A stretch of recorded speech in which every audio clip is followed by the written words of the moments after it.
Salut à tous. Abonne-toi à ma chaîne et ne rate rien de l'actualité sur ta chaîne car les Russes n'avaient pas de plan tactique. La guerre coûte environ 20 milliards de dollars par jour.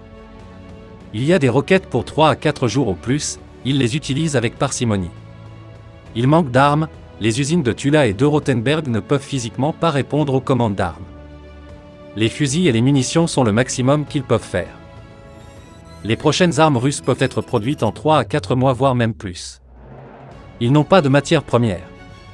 Ce qui était auparavant fourni principalement par la Slovénie, la Finlande et l'Allemagne est maintenant coupé. Si l'Ukraine parvient à tenir les Russes à distance pendant 10 jours, alors les Russes devront entamer des négociations. Car ils n'ont ni argent, ni armes, ni ressources. Néanmoins, les sanctions les laissent indifférents. Les Alpha Spec OPS, services russes, sont près de Kiev depuis le 18 février. L'objectif est de prendre Kiev et d'y installer un régime fantoche. Ils préparent des provocations contre des civils innocents, femmes et enfants pour semer la panique. C'est leur carte maîtresse. Tout le plan de la Russie repose sur la panique que les civils et les forces armées se rendent et que Zelensky s'enfuit. Ils s'attendent à ce que Kharkiv se rende en premier afin que les autres villes fassent de même pour éviter une effusion de sang. Les Russes sont sous le choc de la résistance féroce qu'ils ont rencontrée. Les Ukrainiens doivent éviter la panique. Les frappes de missiles ont pour but de les intimider, les Russes les tirent au hasard pour toucher, accidentellement, des bâtiments résidentiels afin de faire paraître l'attaque plus importante qu'elle ne l'est en réalité. L'Ukraine doit rester forte et nous devons lui apporter notre aide. Ancien chef de la défense estonienne, membre du Parlement européen, riote selon la défense russe, le pouvoir ukrainien utilise la population de Kiev comme bouclier humain. Les autorités de l'Ukraine et les autorités de la ville, après avoir annoncé le couvre-feu, appellent les habitants de la capitale à rester chez eux.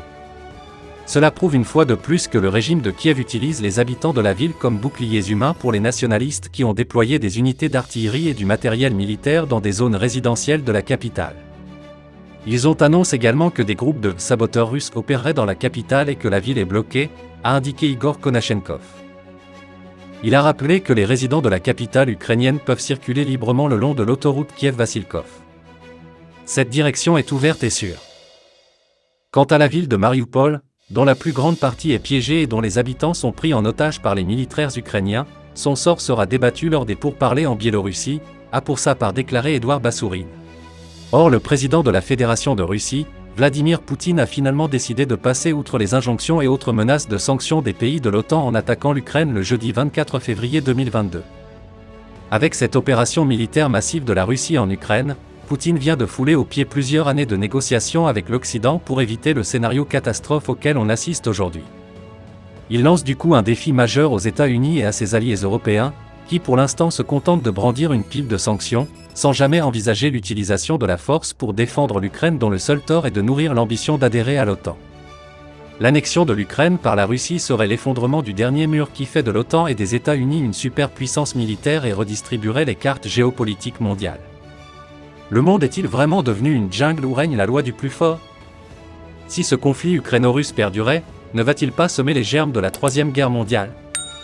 Est-ce le début de la fin de l'hégémonie occidentale sur le monde? Les armes ont retenti dans plusieurs villes de l'Ukraine le jeudi. Et le vendredi, Kiev, la capitale, a fait l'objet d'attaques à l'arme lourde avec des explosions dans plusieurs endroits.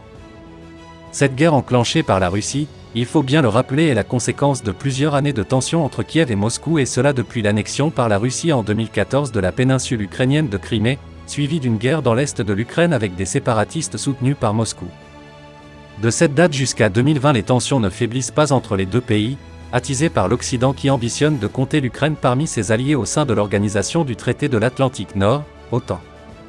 Et pour Poutine, tant que l'Occident veut avoir une oreille collée à son mur à travers l'Ukraine, il ne renoncera pas à son annexion. C'est la mise en œuvre de cette ambition qui est à la base de cette attendue guerre. Ambition légitime de la Russie, quand on sait que depuis l'accession au pouvoir de Vladimir Poutine, son rêve était et demeure toujours faire de la Fédération de Russie ce que fut l'URSS jusque dans les années 90.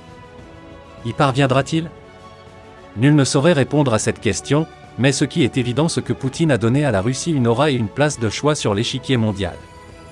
La Russie de Poutine est différente de l'URSS Boris Yeltsin et de même de Gorbatchev.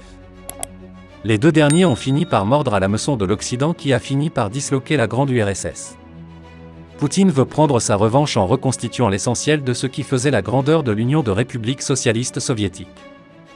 L'Ukraine deviendra l'agneau sacrificiel si l'Occident n'intervenait pas pour empêcher l'invasion russe. Un nouveau revers pour les États-Unis et ses alliés.